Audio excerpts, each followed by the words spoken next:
Hey guys, how are you doing? This is just a little recap. I'm just going to put this video out to basically evaluate the day we had out and evaluate what happened. So I'm just going to clear a few things up. So as you guys know, first pass I broke a shaft. Then the next pass we went straight out, done 11.1 I think it was. I've got all my slips here. So as you can see, so yeah, the next pass, obviously after we got the shaft fixed, we did an 11.13 at 122, and that was with the limiter still at 8,300. And yeah, so I spoke to Gordon, as you see in the clip, and I said to him, you know, just give us a bit more limiter. So yeah, the next pass we done a 10.49 at 143.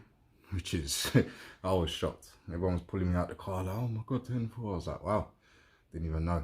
So I let the car cool down for a couple hours after that. And yeah, off the back, done a 10.29 at 142. And when I did check the log, guys, the whole pass, obviously, as you guys do know, I don't know if some of you don't, but I don't have no boost by gear set up. The way, because my wastegate, I don't know what it is about that manifold, but I do get a lot of boost creep issues. So where we plumbed the controller in is so that we could run a strict boost pressure, because it kept creeping.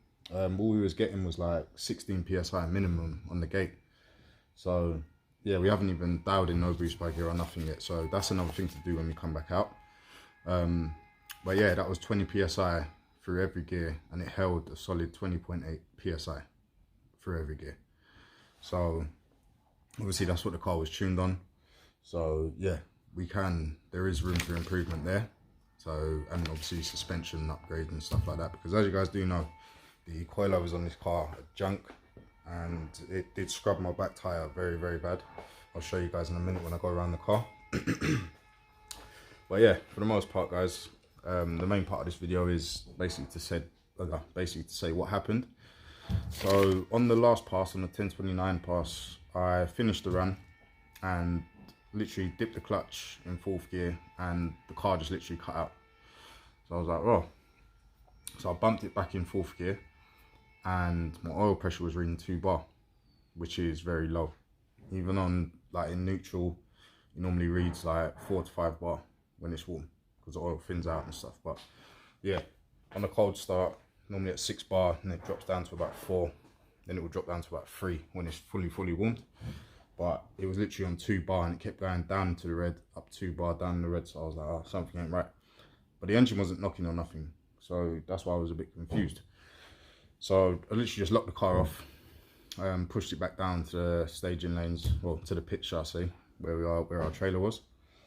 And yeah, I didn't even bother crank the car over or anything. Just left it, put it back on the trailer, and I said we'll sort it out when we get back to the garage, as you see in that last clip on the previous video. So yeah, on further inspection, yeah, the news isn't good, guys. I don't know what happened to say, but yeah, it's basically killed one of my rods, and it killed my crank.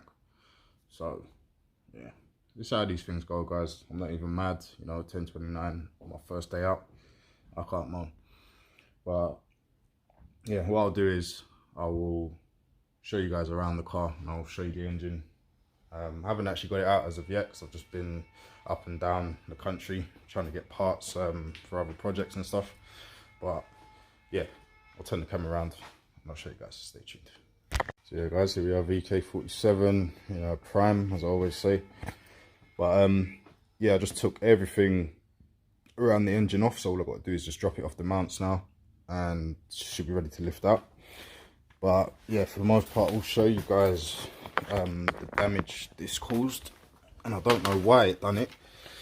I'm thinking possible oil starvation, but as you can see I've just taken the rod caps off a few of them, but cylinder 2, as you can see, has suffered the most.